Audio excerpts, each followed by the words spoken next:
And speaking of motels and lodging, that would be a good place to segue into A Quick Death in Texas, which was the last song we wrote for Psychic Warfare.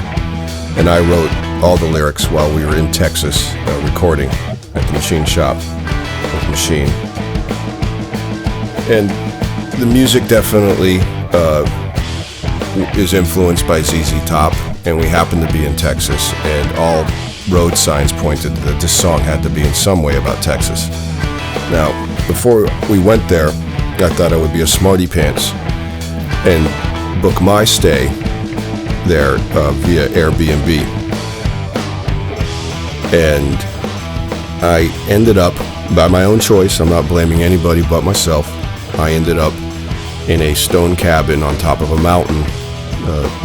You had to go over 2 creeks. It was a German settlers cabin from the mid-19th century. Very rustic, but it definitely pointed out the crystal clear fact that I am an East Coast suburbanite. Waking up to chickens and horses at 6 a.m. is not my bag, and I admit that. And I won't lie, the first couple nights I was pretty shitted. Especially when I came home from the studio late one night and the headlights of the car hit a structure that had been built while I was away. It was maybe about 6 or 7 feet tall. It was a teepee made out of dead tree limbs that was connected at the top with bent rusted rebar sitting right in front of the door. And I sat on the stoop of the cabin with a flashlight and a uselessly dull knife for the better part of the evening, waiting for the locals to come get me.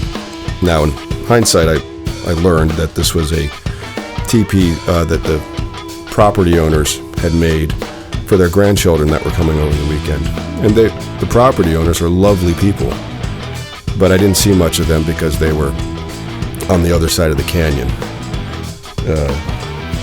To just add another Texas detail.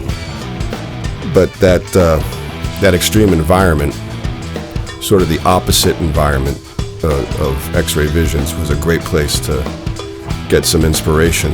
So the entirety of those lyrics, even though they're fiction, I think that the place was the muse.